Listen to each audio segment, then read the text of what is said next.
Baka got a weird case. Why is he around? Certified lover boys, certified pedophiles. Wop, wop, wop, wop, wop. That fuck 'em up. Wop, wop, wop, wop, wop. I'ma do my stuff. Why you trolling like a bitch? Ain't you tired? Trying to strike a chord, and it's probably A minor.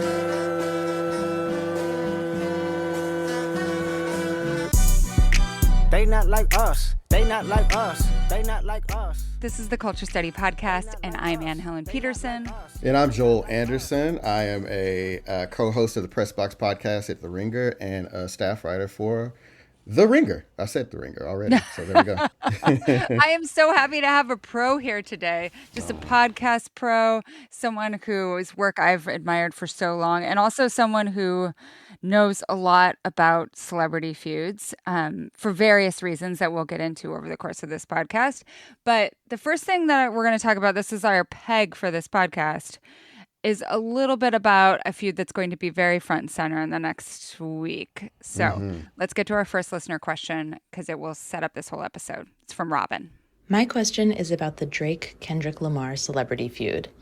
I would love to know more about how celebrities profit from their feuds, making albums, even winning awards. This happened with Kanye and Taylor Swift as well.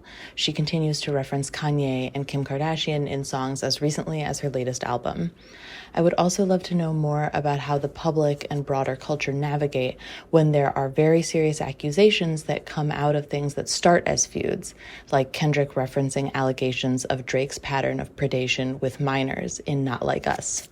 Okay, so we opened the show with a little bit of Kendrick Lamar's track Not Like Us, which was the fourth, I think, diss track he put out about Drake during a really intense couple of weeks of back and forth, which, like, I am a celebrity gossip aficionado, and like it took everything to like keep up with what was happening.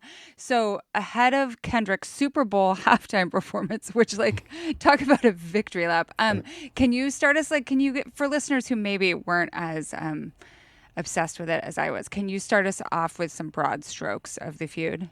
Well, I mean, I guess it goes back to the very early part of their careers. They came around, I guess 2009 seems like a good starting point. That was like the very early part of their careers. Drake was still, at that point, the bigger star.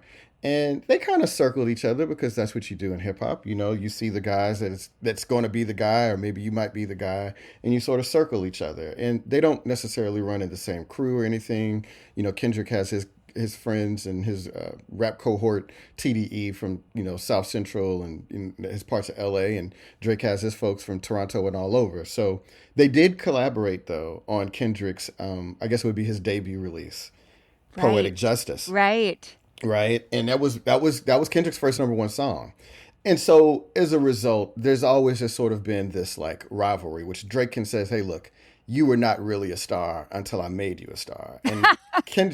And Kendrick's point of contention is that I was always going to be a star. Also, I am authentically of this culture. And so they've been circling each other and dropping little, hints and lines and rap songs over the last decade or so. It's always sort of been building to this. I don't think anybody thought that it would get to a moment to where Drake would be suing his record label, but that's where we are today. So it escalated last year around May of 2024 when they all released a series of diss tracks, which you said are just kind of unprecedented in hip hop history, I would say. Yeah. And I think the fascinating thing for me about all of it is just like, sometimes you're like, oh, they keep like competing with each other and like, who's the winner? But there was just such a clear victor. Do you know what I mean? Like, and that seemed unprecedented in a way to me. Well, I mean, it's just, I can't recall another rap beef that ended with one of the guys going on to performing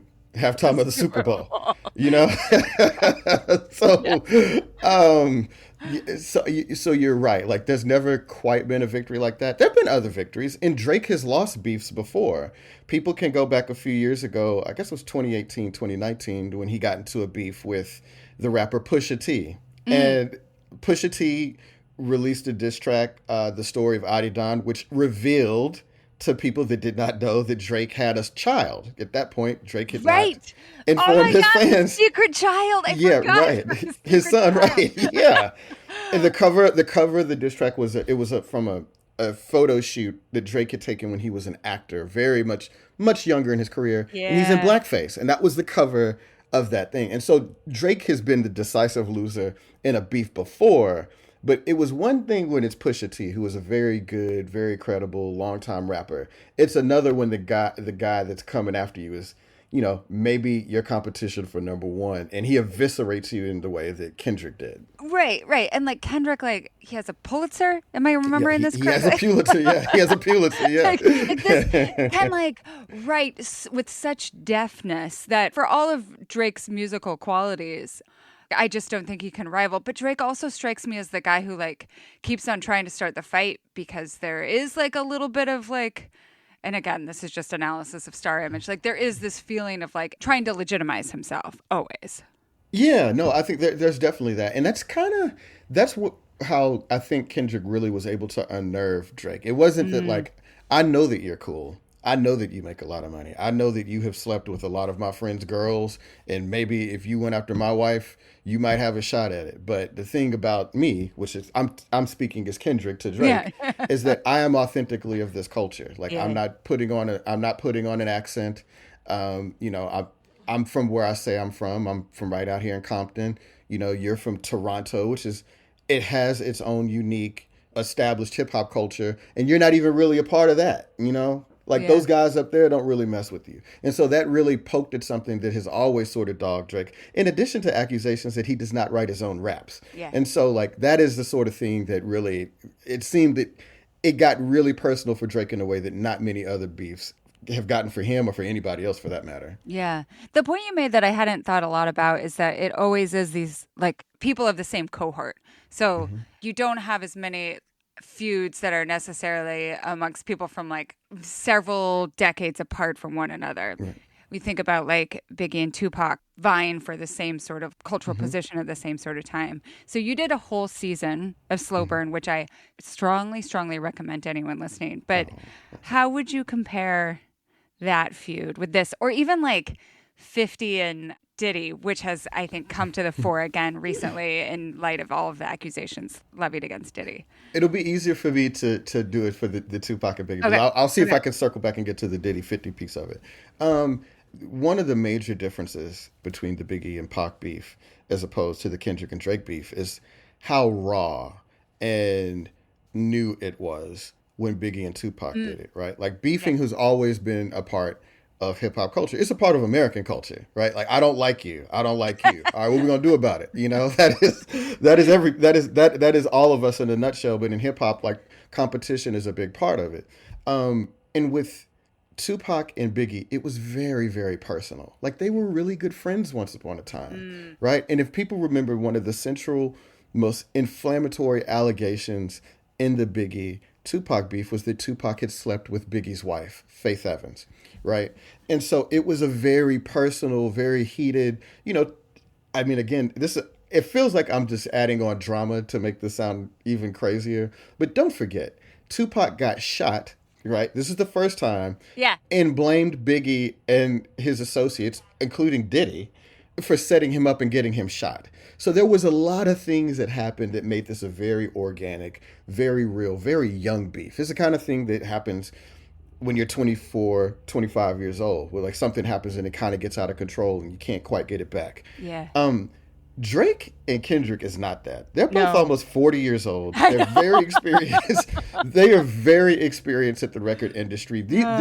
A lot of this required the level of planning and anticipation and professionalism that is just totally different from what was going on with Biggie and Pac. Like these are two grown men who are industries in their own right. They feed a lot of people with their music and their work.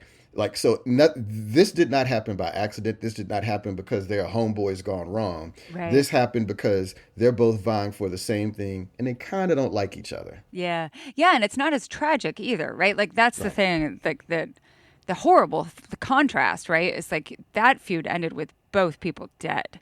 And that's not, I don't think that's going to be the end of this feud. What I would say is that not long after the Not Like Us song dropped, and this is an allegation that Drake puts in his lawsuit against his record label, somebody shot at his house in Toronto. Now people have kind of forgotten that, buried that a little bit, right? Right.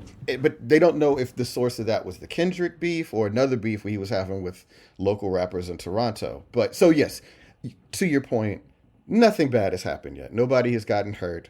Everybody seems to have come through this. Well, I should say somebody got shot at Drake's house, a bodyguard, and so somebody did actually get injured, which is often what happens with these beefs. But nobody has died. It's a chance for people to sort of move on. And yeah, the thing about the Biggie and Tupac thing, and I'm sure we'll come back to this later and talk about it, because they were so young, I think they were denied an opportunity to reconcile. Yeah. And I think that would have happened as they had gotten older.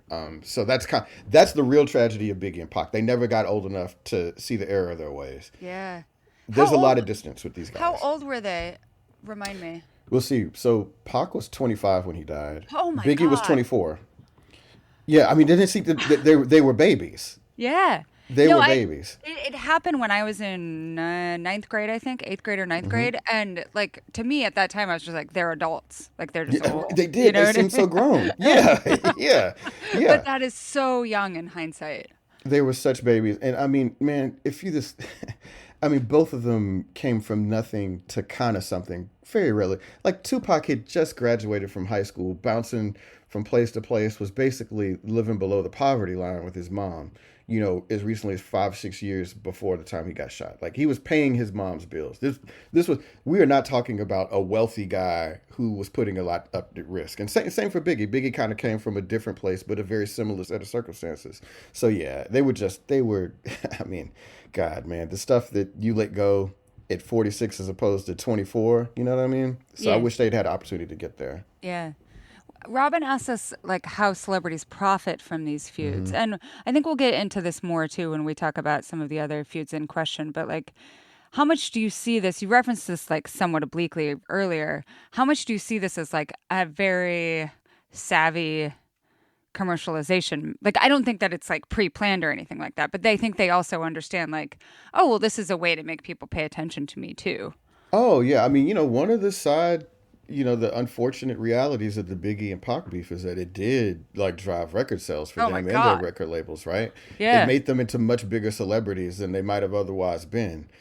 And so people peeped that out early. And really, this has been going on a long time. But when Nas and Jay-Z beefed in 2001, it drove a lot of record sales for them. Like, even if you go back to last year, Megan Thee Stallion and Nicki Minaj have been engaged in a beef that has been going on for years now at this point. Yeah. And they released a couple of diss tracks last year.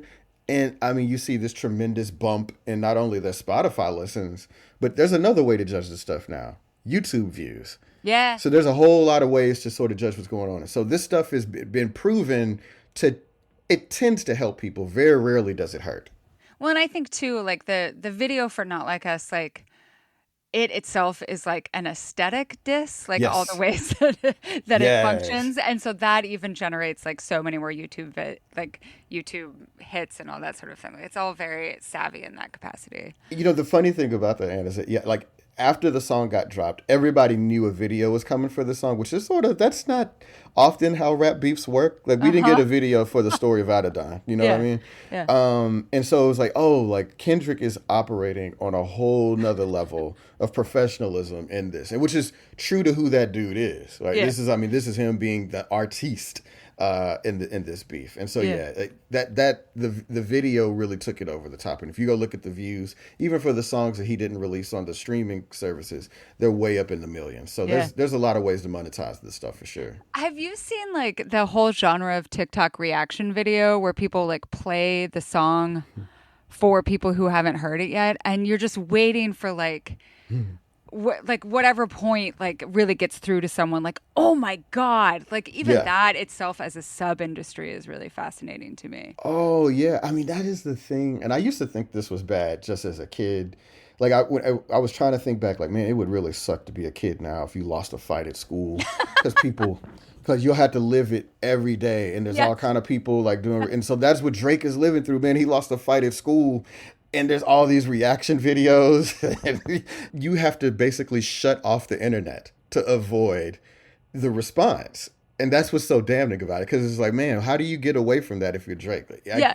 you can understand why you would file a lawsuit to make it stop if you thought that would help. Drake's like so many of us, right? I was like, I'm going to delete my Instagram for a little while. Yeah, right. I'm gonna take a break. I'm gonna do a social media cleanse. It's like, yeah, okay. You probably should. I know. Our next question comes from Emily, and it gets to like the point of all of this. So here we go. Why do so many rappers, male and female, have deep and apparently vitriolic beef with each other? I'm so confused on what these extensive and often long-lasting feuds are supposed to be about. Is it mainly a publicity stunt, or are there like genuine reasons for this? The same applies to pop stars like Katy Perry and Taylor Swift. Just why? Okay, so if we can get to some of like the philosophical why of this, it might be interesting. What interests you about celebrity feuds, just generally? It's a chance often for them to step from behind the artifice or the public facade, right? It's hard to be somebody else when you're in a fight. You got to kind of tap into who you are and what you're about if you're going to fight if you're going to open. Have you ever, maybe this is a little, this is maybe sociopathic behavior. I would never fight somebody if I didn't have some assurance. I was like, I got to make sure that all my defenses have got to be up to par here. Like, this is the way this person might attack me, whether they may say something to me about this, they may be bigger than me and use their strength, whatever. Like, you're sort of preparing, you're arming yourself to defend yourself. And I think that that's the thing that's sort of interesting to me. And like a celebrity, you really you're exposing yourself. You're putting yourself out there for judgment. If you lose this fight and your opponent makes some really good points, you might have to live with it forever. Right. You know, and it like shows this kind of points of vulnerability or even like instability in a star image, right? Yeah. Like I think and we'll talk about this more with Taylor Swift, like even someone who seems like their image is so incredibly polished, right? Or like, oh, they're in the right for whatever reason. Like it destabilizes the image. And sometimes a star can like really restabilize it through other songs, through other communication, like whatever. But oftentimes it's a vulnerable point that they might not otherwise have. Can I check? Because like I don't pretend to have a tremendous backlog of knowledge about a lot of pop culture feuds, but I'll never forget. This is going to sound like this is what a crazy reference. When Paris Hilton called Lindsay Lohan fire crotch, and I was like, "What a diss!" Like it stuck with me, and you knew that there's something behind that story that is insane. Well, and like that moment, so that was during the peak, what I think of as like the peak of almost like a free-for-all in celebrity gossip in the mid-2000s, when the power of celebrity image was really in transition because you had all of the gossip blogs and paparazzi wresting control of what a celebrity meant away from the established media outlets. So like if I'm remembering correctly, I think Paris said that to like a TMZ videographer. I could be wrong, but it's something similar to that if it's not that.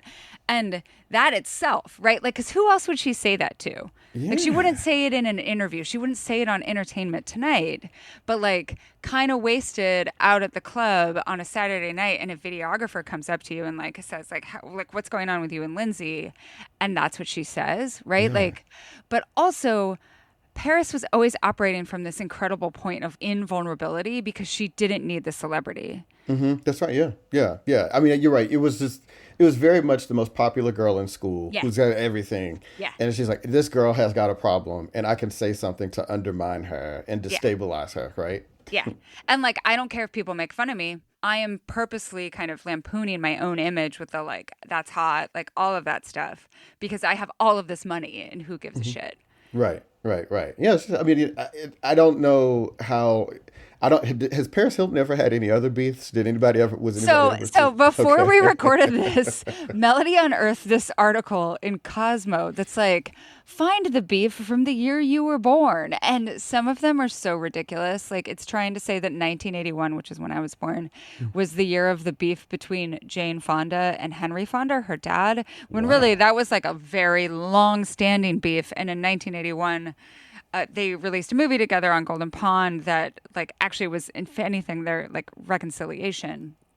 But That's a long way of saying that they listed a beef between Paris and Nicole Richie, which I didn't know about. Really? I know, right? I had no idea. I thought they were homegirls, man. That makes me sad. No, but a lot of this is them grasping for like, oh, these people didn't like each other. Right. It didn't really explode into a back and forth or anything. It was just, for a brief moment, we don't fuck with each other. When I think about old Hollywood, like sometimes these feuds were engineered very much by the studio just to generate interest. Like as someone who had a super boring star image, like there was nothing interesting about them except for they were handsome or good looking.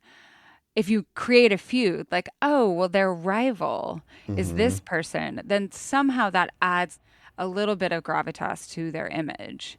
And I think that you get that a little bit sometimes with like, I don't know, like some of the contemporary TikTok stars that we're not young enough to know about, right? Oh, for sure. Absolutely. Yeah, because they don't have, I mean, I shouldn't, I don't know all these people, but I know. they don't have a Wikipedia entry that is that compelling. And so they've got to kind of create something, right? You know, they don't have a list of accomplishments or like their bio is very thin. Yeah. Well, and even I think of like one of the beefs that was listed in this Cosmo article was Lauren Conrad and like Heidi and Spencer from The Hills. Do you remember this at all? I remember them as people. Yes. I don't remember them beefing each other. So really what it was is that Spencer decided, oh, you gave me the villain edit in this show? Well, then I'm going to be the villain. Right? Okay. Like leaning into that understanding and understanding that like, oh, I'm a reality star. How do I extend that? Is by amplifying this tension or this conflict that may or may not exist. Do you know where my theory about how people learn how to do this? And I'm sure that I'm going to be wrong, but I thought that people doing like villain turns on the Real World to the Road Rules pipeline. Yeah. They're like, you can really extend your career if you do it right, and like just being out in public, and then maybe you might get into wrestling or something. Yes. So it seemed like if he followed that model, it probably made sense at the time. Yeah, no, and I think this is true. I've listened to a lot of stuff on like how reality culture has changed and how like now you have this crop of reality contestants who have been raised watching reality television. So like Survivor, for example, is incredibly different because everyone, like the way that they understand Survivor is by being schooled in Survivor. Yeah, man. That's had to be so. Or the Real World, so right? weird. Like when we first started watching the Real World, when it first came out, like no one knew how to behave on reality television. No, I mean, again, it's kind of how like Kevin Powell became a celebrity from like, I mean, I remember him vividly just yelling outside at Julie. That was sort of his character. Or actually, it was the next season, wasn't it? Wasn't it Puck? Who was kind of Puck. like the first person that intentionally antagonized people, right? Yeah. And then, do you remember Real World Seattle? It had Irene. Of course, yes. Stephen and Iris, is that her name? Yes. Yeah. Stephen and Iris, yeah. Oh, man. That and was like, really, just like how you learned, like, oh, this, if you want to be remembered on one of these shows, like you have to essentially take on this almost melodramatic role of a villain or the person that is aggressed against. And so I think part of this too is like people crave that sort of tension, and it's a lot easier, like it's a lot more legible if you're like, well, they're in a fight and this is my side. Do you know what I mean? Right. Absolutely. Which is, like, I should say, because I should clarify, this is very different from what happens in hip hop. Yeah. Right? Okay. So what do you think? How is it different? Well, I just think usually the stuff is very organic. It's very personal in like a very weird way. Yeah. People may not know that the Nas Jay-Z beef goes back to Nas just missing a recording session with Jay-Z. Okay? Yeah. And it was just like, oh, you disrespected me by not showing up to my song? Yeah. And then it kind of builds, right? Or, I mean, and this is not a small ordeal, but it's like, hey, Ja Rule is accusing 50 Cent or one of his homeboys, hey, which one of y'all robbed me from my chain? Right. Right. And like, this is stuff that is actually happening out there in the streets or whatever, these private, misunderstandings that they happen, or these like rivalries, and then they explode into public. But very rarely, unless they're very young and very bad rappers, a lot of this stuff is actually the stuff of like personal conflict. Yeah. That kind of gets blown up through lyrics and stuff. Yeah. So it's like the personal conflict made into art. Yeah. Well, it's like, well, if we're going to do this, there's a way that not only can we get some third-party mediators into this thing, right? The fans, they can judge, but also it can either be an escalation, it could be a provocation, right? But it's always a way to sort of keep the things going in the meantime till you can figure out your next angle. How much of it is about like moral righteousness and that sort of thing? I was reading a very long Reddit thread about like why 50 always hated Diddy, like always, whereas everyone else seemed to like fall under his spell. Yeah, that's interesting because I always find 50 positioning himself as like, this person of moral rectitude to be really interesting. Because he's got a lot of stuff on his hands and in his, background. But I do think that maybe the better word, instead of talking about morality for a lot of these guys, is code, right? Like there's a code. And people could look at Diddy and see the way that he operated. Like, I don't think 50 is a good guy, but I think that 50 can look at Diddy and say, this guy has mistreated all of his artists. Like, none of his artists ever have been better off for having worked with him. Also, we know that he does some really questionable, like, people didn't know there weren't these allegations. We didn't have specificity of the allegations until recently. Right. But it was always like, quote, Diddy parties. And that's a weird guy. Diddy wants to go shopping with me. Why does he want to go shopping with me? It was always just sort of like this loaded, that guy is weird. There's some other stuff going on and I don't want to be a part of it. And I could even say that like it's tinged with a little bit of homophobia, right? Yeah. Yeah. That is there. So, I definitely think that was a part of it. And so, yeah, I don't think 50 Cent is a guy who grew up in the streets robbing people. I doubt that he really cares about like Puffy and like, how well he treats people. But I do think that he identified him as a weirdo early on, right? And he's just like, I don't like that guy and I don't want to be associated with it. And then he could find, as it turns out, lots of reasons to justify his earlier revulsion toward Diddy. Yeah, yeah. No, and even that idea of code, like, I think some of what is at the heart of like the violations in question with some other pop star feuds is often like quote unquote girl code, like like you shouldn't date someone that I've dated kind of thing. Like, Man, girls have that code too, huh? That's so funny. Good. All right. I mean, yes and no, but right. Yeah. Okay, so next question is about a non-existent feud. This comes from Rachel. Okay. Why do people always try to pit Beyonce and Taylor Swift against each other? From what I've seen, they actually seem to support each other. Didn't they both attend each other's film premieres last year? I don't recall either of them ever saying anything negative about the other. Do they secretly dislike each other, or is this just something their fan bases keep stirring up?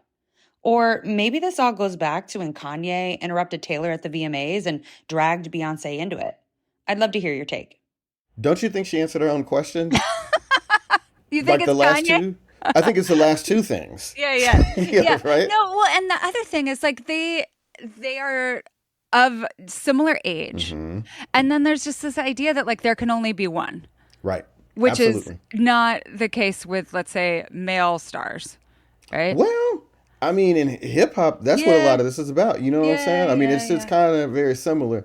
I thought that Kanye needlessly stoked the fires of a beef that probably would have happened anyway. And I mean, it's kind of, if you can lay it perfectly over sort of the Twitter wars of the early teens, kind of like, moving into like 2017, 2018. And then look, I'm from Houston. I love Beyonce. Like, I don't want to, I do have my biases here, but, but I mean, there are a lot of people, a lot of Beyonce's fans who look at Taylor Swift and they say, this is the woman who has always been given everything.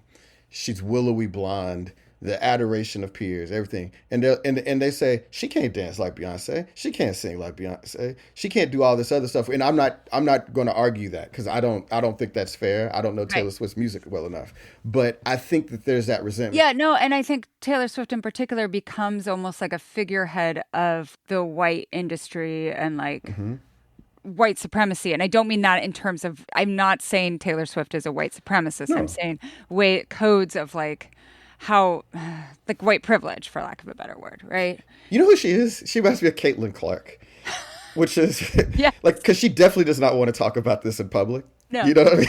And she's like, well, they may have kind of a point. And again, I'm not saying that Beyonce's fans don't have a point, but she might be like, well, look, I can't dance like Beyonce. I can't quite put on a show like her.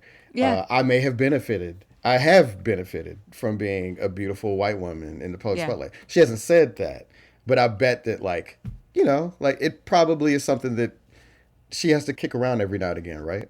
Yeah.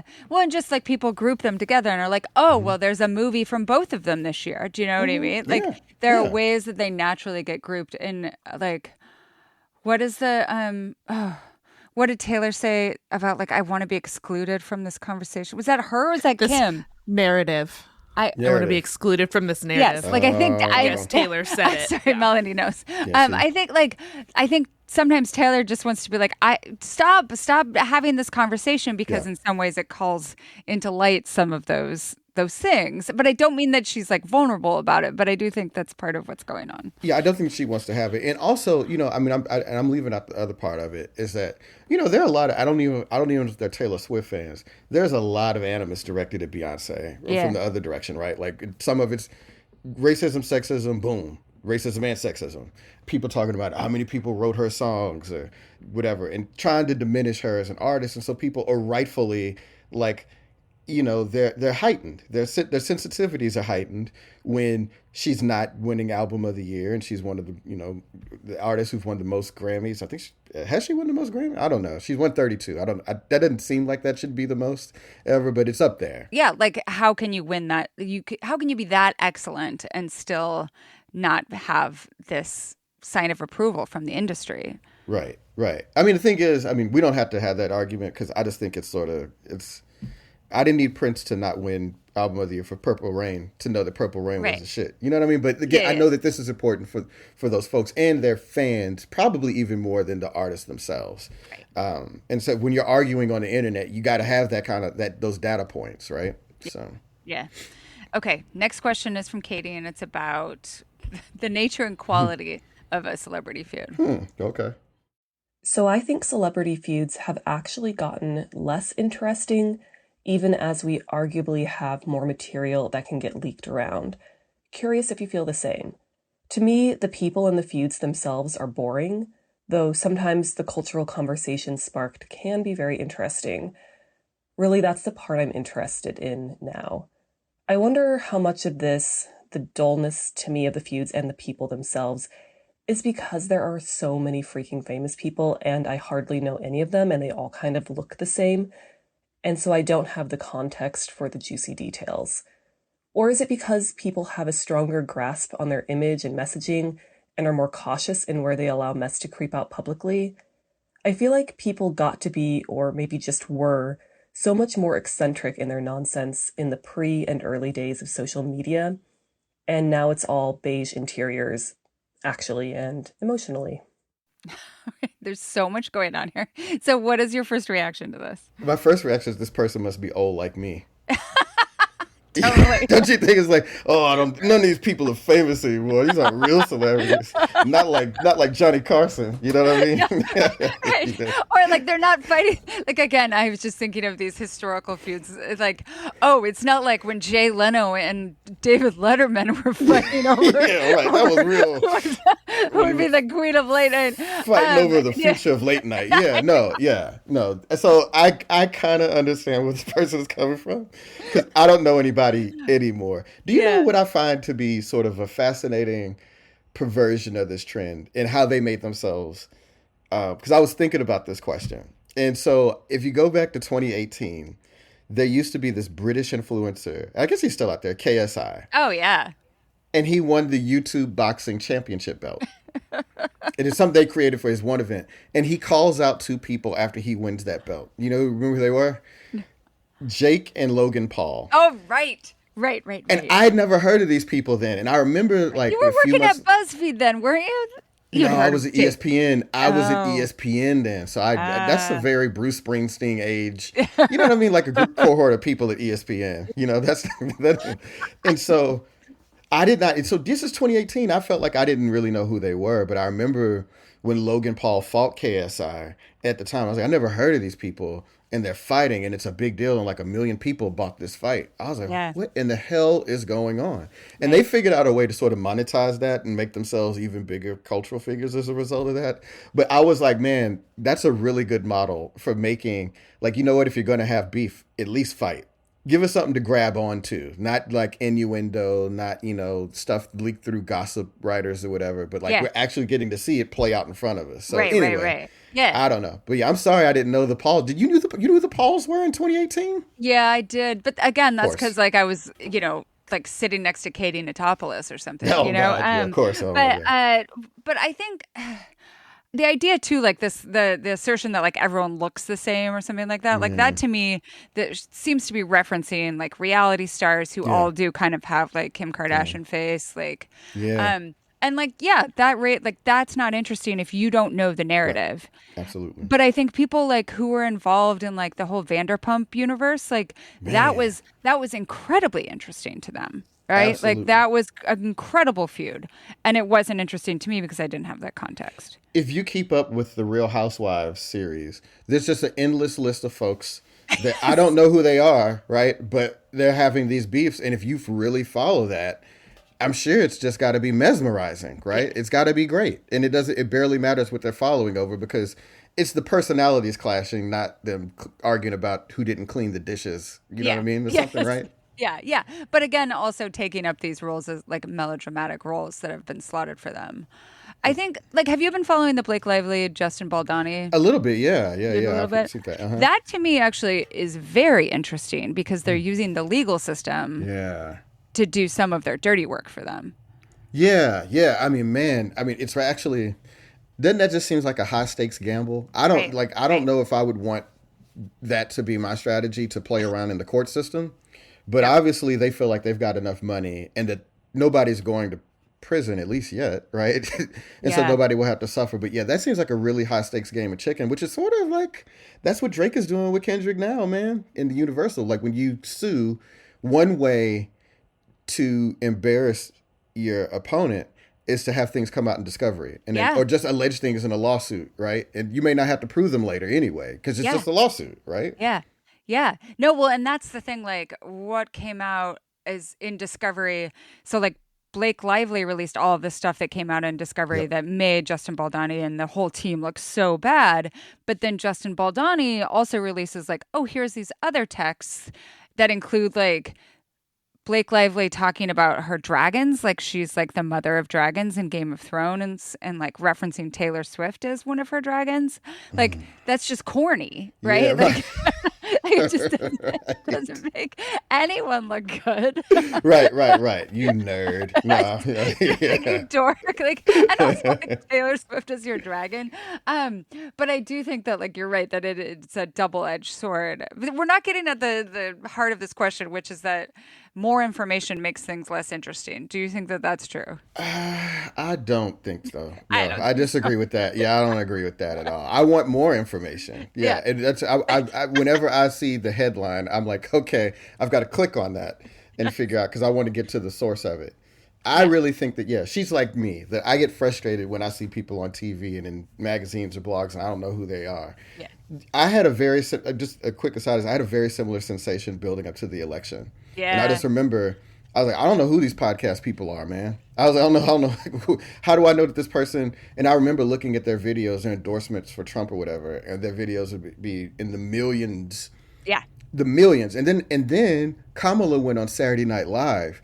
And I remember thinking, I was like, man, is that actually, like, is being on Saturday Night Live, does that make you famous? Do a lot of people care about that in the way they care about a Joe Rogan endorsement or whatever? Right. So anyway, I think once you get familiar with it, I think that like you said the Vanderpump stuff, I'm sure that if I watched it, I mean, I would look, my wife was watching a new reality show. I don't even remember the name of it. And it took me 30 minutes to get into it because I bought in and I bought into the beefs. Yeah. You know? Yeah. No, that's all it takes. No, and then you can I've always thought that the cultural conversations are more interesting than the nitty gritty. So once you can access like the nitty gritty, then you can have these larger, more interesting things happening. Absolutely. Okay. So this is about how feuds end, either intentionally or not. We're going to play two questions back to back. The first one is from Kristen. I'm interested in unpacking the celebrity feuds that have come to a resolution, like with Taylor Swift and Katy Perry, for example.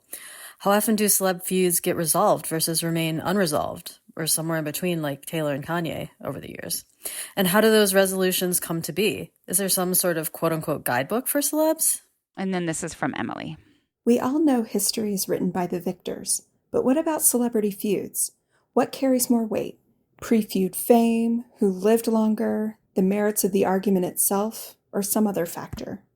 Okay, so I want to use an example of a feud that I think still lives large in the cultural imagination and in our imagination as olds, which is Angelina Jolie, Brad Pitt, Jennifer Aniston. Okay, so that feud was really positioned as like one of like fighting over Brad Pitt, right? Like, and this is so common. Like, it's a trope that there's a scholar, Angela McArabi, she calls it romantic individualism, where like in these scenarios, even if the women like don't give a fuck, that they are positioned as fighting over the man because the women cannot be allied with one another. There's only one winner. Wow. And it reminds me, too, of this other love triangle that has always been compared to Jennifer Aniston, Angelina Jolie, Brad Pitt, which is Elizabeth Taylor, Eddie Fisher, and Debbie Fisher from the 1950s. So it was that Elizabeth Taylor stole Eddie Fisher from like the cherubic Debbie Reynolds. And that was like, it was just everything in the tabloids for like a decade. So later, Elizabeth Taylor divorces Eddie Fisher after like a handful of years. And many, many, many years later, they appear in a TV special together, Elizabeth Taylor and Debbie Reynolds. And they're like joking, like clowning on Eddie Fisher. Wow, really? And to me, that's amazing. That's the loser, right? Like the guy was the loser. Like he always thought he was the main character here, but we were the main characters. Unbelievable! Wow, I love that. That's and amazing. I kind of think that this is similar to what's happening with Brad Pitt. Like he's the loser here. Like Jennifer Aniston's living her life, like still looks exactly the same. Angelina Jolie also living her life. Like all the kids don't talk to Brad. He's just a weirdo. It is crazy because you're right, because it really seemed like Brad Pitt was like, you think, what a lucky man. You know, right? Like as a man, you're just like, I got these two beautiful women fighting over you. Yeah. And it's just like, how can you lose? And then you spin it forward and it was like, oh, and I don't know if that was Brad Pitt just living more years or if his trajectory was already going in that direction and we just didn't know, right? Right. But yeah, that is a really fascinating way of thinking about it because I mean, there's no way that Brad Pitt, I mean, nobody counts on getting old in quite the way they're going to get old. But I don't think Brad Pitt ever kind of thought, oh, I'm going to end up looking like a sad old man here.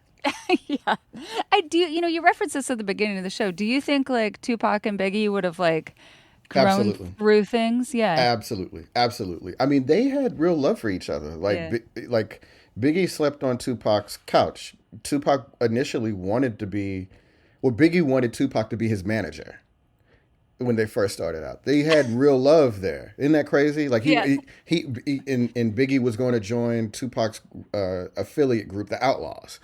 Like it was like that's how close they were. And so I definitely think had they lived long enough, that they probably would have reconciled, or at least there would have been some sort of peace. Yeah. But there's another thing to this, and this is sort of another interesting beef that I'm pulling from the world of sports.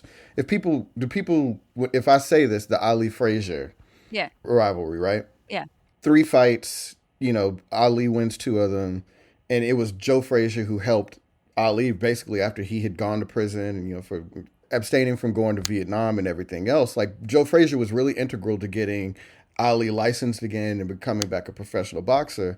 And after all those fights, he felt that Muhammad Ali had disrespected him and had treated him poorly. He called him ugly, said he looked like a gorilla. He did all this stuff in public that really minimized Joe Frazier. People don't remember how mean Muhammad Ali was to Joe Frazier. So there's this great story in Sports Illustrated many years ago, and it's stuck with me for like the last 30 years. The story is called The Fight's Over Joe. And it talks about how Joe Frazier, in his retirement, was still trying to get at Muhammad Ali, even as he's like ravaged by like Parkinson's. He was still mad. Like he had not gotten over it. And he kept saying, well, you see how Muhammad Ali looks? Like, and look how I look. And like, so now that's who won the fight. Right. And so if it's real, it might last for the rest of your life. Yeah. Like that's something, there might not be any coming back. But then doesn't Muhammad Ali kind of come across as the winner there because he's the one who's like in old age not trying to fight this fight? Yes, right, because it makes Joe look small and petty. And I think, so that's kind of the thing. I think that if you're great and you tell a good story about yourself, or there's a good story about you, that no beef in particular is going to harm you. Yeah. Like LL Cool J beefed most good rappers that came up in the 80s and 90s. Yeah. And most people are not sitting around talking about Cool Mo D or cannabis. No. They're talking about LL Cool J. You know what I'm saying? Right. Who still has a career. Like, he is someone who people know his name, right? Yeah. He's doing great. And so I think that's kind of how it ends up going. And so, like, Muhammad Ali had already put in the work to win that beef. Yeah. That makes sense. Do you have any predictions for the halftime show? Is Kendrick, is he not going to do anything because he has this lawsuit? Like, what's going to happen? Well, he's definitely going to have to perform that. Well, he has to. He cannot not. He's contractually obligated. The thing that I was interested in is because of all the fires in LA and everything, he's from there. If it's going to have to be a little bit muted, right? If it's going to have to focus a little bit more on helping out his hometowns, right? I wonder if that might take the edge off just a little bit. Yeah. But yeah, I don't think it's possible for Drake to lose worse than he already has. Like, what else would happen? What else would have to happen? Like, is there someone that he could invite on stage that would just be a real insult to Drake? Lil Wayne. Yeah. Lil Wayne is sort of like his G, and like the guy that got Drake and he's on his record label. And Lil Wayne was very salty about not getting the opportunity to perform for his hometown in New Orleans. If they somehow squashed it and he had Lil Wayne on there and got Lil Wayne to do like Not Like Us, like, that would be incredible. I don't think that would happen. Yeah. But Lil Wayne is a guy that's up for grabs, man. Like, he'll pose with Trump, he'll do whatever. Like, if the money is right, Lil Wayne will show up. So we'll see. It's a possibility. It's amazing. All right. Well, I feel like this has been my dream episode, exactly what Melody and I envisioned when we came up with this idea. Thank you so much for taking the time. You have a lot going on. You have beautiful, young, new kids that you're trying to, wrangle and also to be on like a zillion podcasts. So this is, I mean, look, I love my kids, but this is more fun. To them, I'm just a vessel, to milk or, fruit snacks. So this was a lot of fun. I'm glad you remember, man. And we used to work in the office together, man. And was doing this big, great profiles of Hollywood and celebrity, and always has been a huge fan. And Charlie, man, he's my dog. Charlie's up and he's in the other room. He's probably jealous. He's like, "Were you just talking to Joel?" No, man. No, Charlie was cool, man. We those old BuzzFeed days, man. We have to come back and have a podcast about that. So, no, we should. That would be an investigative podcast. Yeah, it would, wouldn't it? Where'd that money go? Did y'all ever have money? Did you ever have money? Anyway. Well, and also you're on the press box, which is a common road trip listening in our house. So we listened to it just the other day on the way back from Seattle. Appreciate that. Can you just tell a little bit about what kind of show it is? Because I think people would really like it if they knew more about it. Well, thank you. Yeah, no, it's twice a week, and on Monday, my co-host Brian Curtis does it with David Shoemaker, and on the Thursday he does it with me. And basically, we're talking about media. It's a media criticism podcast. Washington Post comes up a lot. The owner of the LA Times comes up a lot right now, as you might imagine. How people are covering Trump. So we're revisiting that. And also there's a lot more sports now. Brian and I are huge sports heads. Don't let that scare you. We try to make it accessible for folks. Yeah, no, because it's also about how is sports coverage working, which is something that I'm not a huge sports head, but I've always loved The Ringer and before that Grantland, that understanding of we can talk about how sports are covered because that is culture. That's Absolutely. Really interesting. So. Absolutely. We take that really seriously over there, but we also try to have fun with it. So we do that. And I have to write sometimes at the Ringer too. So sometimes on the website I put up a post but I like talking more than writing. I don't know about you. I like writing more than talking, but I like them both. I think they complement each other. So I like them both. Writing is just so much harder for me, but I hear what you're saying. Thank you again so much for joining us. It's been a pleasure. Thanks, Sam. My pleasure. Thanks for listening to the free version of the Culture Study podcast. Paid subscribers got a bonus conversation called Ask Ann Anything, in which Melody and I answered a question from a listener who wants advice about a family member living with them over the summer. Melody has lots of good advice on this one. She has personal experience. So if you want to hear our answer and also get some tea on on Melody's post-college life, become a paid subscriber. This is the way that we get paid subscribers. No matter where you listen, be sure to subscribe. We have so many great episodes in the works, and I promise that you don't want to miss any of them. And if you want to suggest a topic or ask a question about the culture that surrounds you, or submit a question for our subscriber-only advice time segment, we still need a lot more of these, go to our Google form at tinyurl.com/culturestudypod or check the show notes for a link. If you want to support the show and get bonus content, head to culturestudypod.substack.com. It's just $5 a month or $50 a year, and you'll get ad-free episodes, an exclusive advice time segment, weekly discussion threads for each episode, and the knowledge that you're supporting an independent podcast. Also, if you're already a subscriber to the Culture Study newsletter, you get a huge deal. The link to that deal, you have to click on it, is in the show notes as well. The Culture Study podcast is produced by me, Anne Helen Peterson, and Melody Rowell. Our music is by Poddington Bear. You can find me on Instagram at Anne Helen Peterson, Melody at Melodious47, and the show at Culture Study Pod.